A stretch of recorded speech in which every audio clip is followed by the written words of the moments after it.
Am I the a-hole for telling my son that if he doesn't want to work, he doesn't get the benefits of my labor?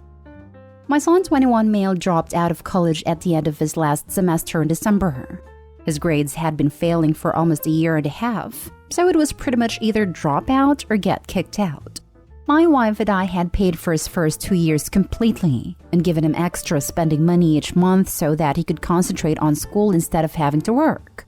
We also made him sign up with a school counselor and got him a therapist about 18 months ago because we were worried his mental health could be a contributing factor.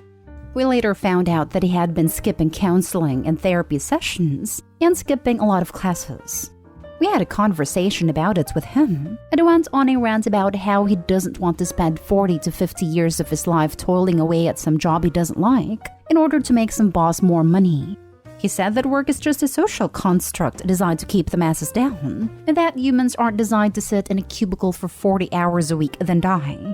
When my son told my wife and I that he dropped out, my wife immediately allowed him to come back home. That was about 3 months ago. Since then, all he does is sit on his computer. He's maybe left the house a dozen times. He refuses to get a job and tells us that his plan is to live the van life. I worked a union blue-collar job for years to support my family, and I'll be damned if I'm going to let my son crap all over my hard work.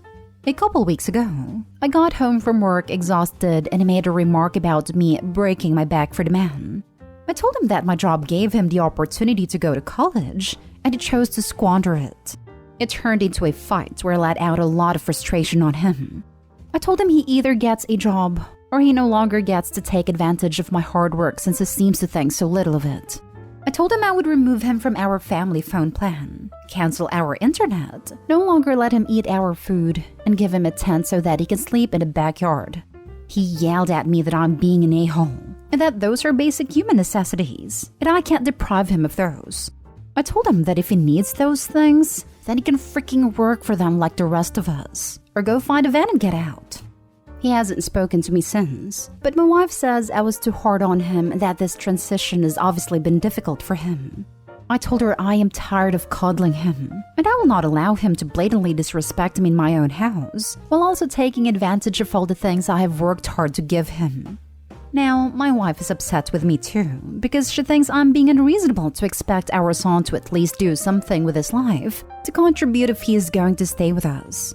At this point, I don't care if he lives in the backyard and makes a little garden back there to grow his own food. At least that would show some initiative on his part. Now for the top comments. Not stay home. He needs to grow up. Some folks, growing up happens easy. Some folks, it happens hard. Ideals are fantastic, but you can't eat them. Not stay home. Well, these basic human necessities don't look like a social construct now, do they? It's one thing to screw over an awful employer or a biased legal system, or to just freaking hate the necessity of what the economics of specialization have driven us to. It's a whole other thing to screw over your parents. Not stay home. If he wants to embrace the van life, he needs to leave and find a van life. Otherwise, he is as bad as a boss profiteering off someone else's labor. His ideals aren't wrong, but his actions and expectations are. You have worked hard to afford him these privileges, and so are entitled to withdraw them if you feel he isn't earning them. He has reached adulthood, and by your account, you've given him all. He also needs to know most van lifers work. Some of them work a lot. But they put stuff on YouTube and have 1 million subscribers. That's so easy. I can do that. Lol, one of my favorite van lifers YouTube. It have been super upfront in what it's taken to get to where they are. Just years and years of work. And they kept their jobs for a very long time when they started out. Not stay home. I have a couple comments here. Your wife is his enabler. He feels comfortable being so free from the man because he knows he has a safety net. Secondly, you can take a horse to water, but you can't make it drink. You can give him all the tools, counseling, and opportunities to go to college, but if he doesn't want to, he won't do well. Finally, life is what happens when you're busy making plans. Perhaps the best thing you can do is kick him out so that he doesn't have the luxury to be so idealistic. Maybe he will get a taste of independence and the reward of doing things for himself. Next story. Am I the a-hole for thinking my daughter shouldn't pay rent?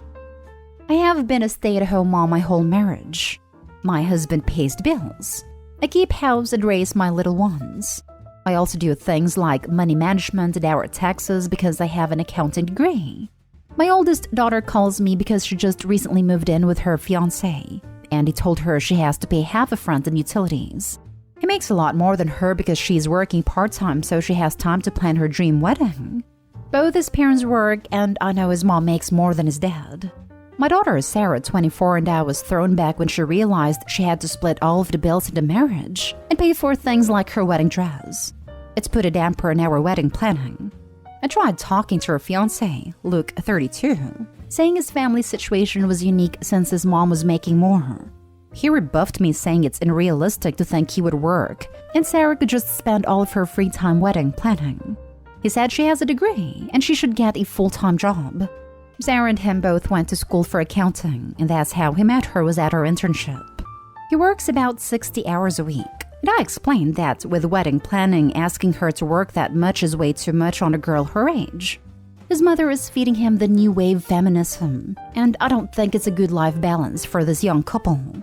His mom is feeding my daughter that in this world, you have to work hard and have tough love for your kids. Sarah called crying because her mother-in-law yelled at her for being a gold digger, and Sarah has moved back in with her best friend. My daughter is saying I gave her bad advice and now Luke wants to call off the wedding and wants his ring back. She's blaming it on me, but I think Luke shouldn't have asked my daughter to pay half of his bills on top of wedding planning. You're the a-hole as you gave terrible advice. A wedding is not a valid excuse to not work, and plenty of people her age work those sort of hours. I'm not surprised that he called off the wedding, as no one in their right mind would want to deal with someone who acts so entitled. Exactly. The way Opie said his mom is feeding him the new wave of feminism literally says a lot about Opie. Her idea is the one that isn't a good balance for any couple. And Opie, yes, in this world you gotta work to earn money in order to live. You can't just mooch off another. There is no more blue is for boys and pink is for girls. Your daughter is capable enough to get a job and support herself. And if she continues to listen to your terrible advice, she'll probably end up alone. And if your daughter can't handle a job and wedding planning at the age of 25, she ain't ready for having kids or getting married either. You're the a-hole. Too much for a girl her age? What are you implying? She's too young to take on the responsibilities? If that's the case, then she shouldn't be getting married in the first place. That line cracked me up. She's 24, not 14. And shocking though it may be to OP, plenty of women work full-time and plan weddings at the same time. It's put a damper in our wedding planning. May have been a slip of the tongue, but it said everything. This isn't your wedding. This isn't your marriage. Their family dynamics are not yours. You're asking them to go by your lifestyle, not develop their own. If your daughter is living with Luke, it's not solely Luke's rent. Let's go ready. You're the a-hole. She needs to work full-time. I genuinely can't comprehend having the mindset that I need to work part-time so I can plan this party. What? Next story is titled, Am I the a-hole for sitting back and doing nothing when mom told my wife that she'd take us to court for grandparents' right? This situation is a bit of a mess. I'll just mention the relevant conflict at hand. So, my wife Liz and I have been married for 7 years. We have preschool-aged kids, and because we currently live in the same city as my parents, mom would take the kids while my wife and I work. Liz is the one with a much larger income, and she got an even better job opportunity that is requiring us to move to another city. I agreed, since I could easily find a job in my field in the city we're moving to. But after my family heard we were selling the house to move, hell broke loose. Sunday, Mom and Liz got into a huge fight because Liz told Mom we'll move away and hire a babysitter for the kids so she's no longer needed.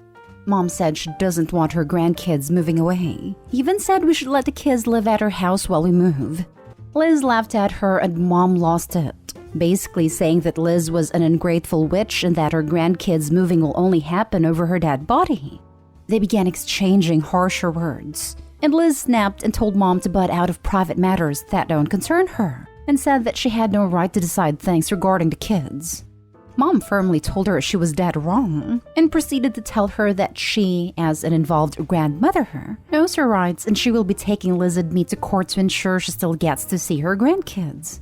Liz was in shock. She looked to the left and saw me sitting there not saying or doing anything.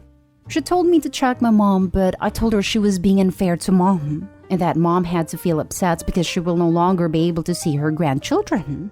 I honestly told Liz that she was a bit selfish to not consider my mom's feelings and her crucial presence in kids' life first. Liz started arguing with me, saying she couldn't believe I didn't stand behind her and defend her after hearing Mom saying she'd get the court involved. I said Mom was upset and cannot be blamed for her reaction. Liz started yelling at me, calling me unsupportive and an enabler, then went home with the kids, insisting my family is my problem and I should handle it. Although this whole moving thing was her idea. Situation hasn't been resolved and Liz and Mom are getting more intense in their fights. I choose to stay out of it because both have valid arguments. But Liz has called me awful for not siding with her after seeing how Mom spoke to her and being okay with the fact that Mom was willing to cause us issues in court. Am I the a-hole? I get that Liz wants my support, but I feel like Mom has been punished through no fault of her own after being a loving grandmother to my kids. Now for the comments. You're the a-hole. Your mom threatened to take your family to court so she can get custody of the kids, and she wants them to live with her. That is a disproportionate reaction to being told that someone is moving. Are you okay with moving to a new city? Sounds like you are. Why would you ever let anyone threaten your wife with court for doing something incredibly beneficial for your family? Why would you let someone threaten you instead of offering to get on a plane to see you? You're the a-hole.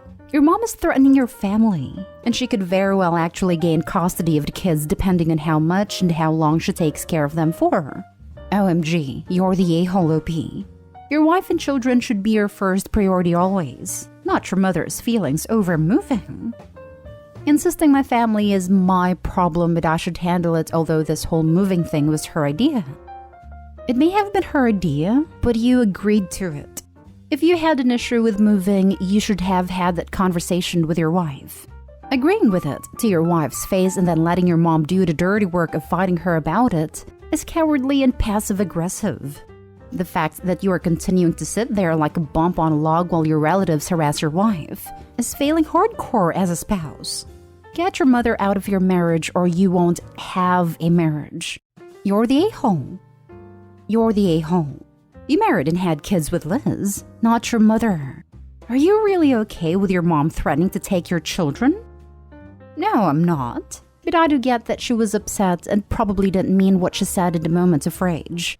But I told Liz that it's better that we solve this peacefully and try to get on my mom's good side by maybe reaching a compromise, though Mom is completely against moving away. Why does your wife need to compromise when your mom is the one that escalated the threatening to sue you? Now for the last story. Am I the a-hole for calling out my husband's favoritism? My husband Tom, 37 male, and I, 33 female, have been married for 7 years, and we have 2 kids. Sammy 3, Nora 5. He was married before me, and had a son, Teddy, who passed on from chronic illness at 4. So far, our family has been pretty stable, meaning no fights or disagreements. Though I have complaints about some things Tom does. This might sound insensitive, but it treats Teddy different than our kids. Like he has a ton of framed pictures of Teddy on his office wall and desk, but none for our kids. He also has pillows and blankets with Teddy's name on them while not doing the same for Sammy and Nora. His argument was that this is his only way of showing love and remembering Teddy since he can't see or touch him. While Sammy and Nora are here and he shows them affection in a physical form like doing bonding activities and such. We kind of moved on from this issue until I accidentally came across a whole journal he has that was dedicated to Teddy. I'd read some of what was written, and it had details of some moments in Teddy's life. I felt sad for 2 reasons. 1, because of how much heartache Tom had experienced, and 2, the fact that he never thought of writing about his special moments with Sammy and Nora. I gently brought it up to him, and he got upset and tried to say the same thing about how he adores all 3 children, but in different ways.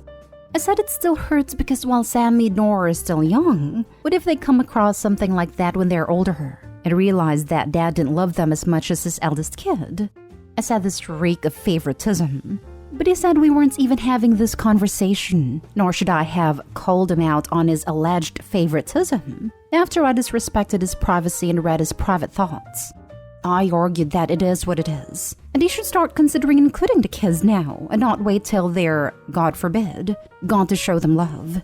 He said I should be ashamed of myself for implying he doesn't love his young children and for making him guilty only because he suffered a tragedy and was finally at peace with it. I said I was sorry he felt this way, but he told me to stop talking and leave the room. I walked out and he started crying. The kids then entered the room and started comforting him. So far, we haven't been on good terms. I keep trying to stay calm and collected, but he's being cold towards me, making me feel like I'm at fault here. I want to know if I am the a-hole. You're the a-hole. What is wrong with you? Calm down. The guy lost one of his kids. That child is literally not here anymore. Pictures and a journal is his way of coping with sadness. It does not mean he loves your kids less or favors Teddy over them. Teddy is dead. Take a step back and just stop being so self-centered. Unless he ignores his other two children completely, you're so out of line and instead of being supportive, you are being a nay. So I agree that Opie is the a-hole, but I do wonder what his other two kids are gonna think when all they see is Teddy and not them in Daddy's life.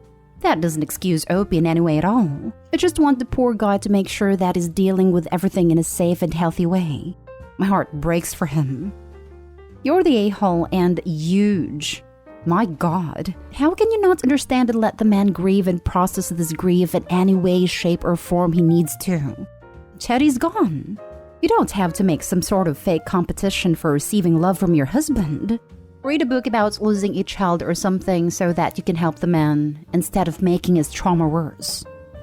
Unfortunately, yes, it may be worth updating knowledge on grievance and jealousy OP. Also, it's likely OP is now pushing the husband away. Why would he want to be with a woman that can't properly respect his privacy and past? I would apologize, buy him something to say sorry, and change how you are acting.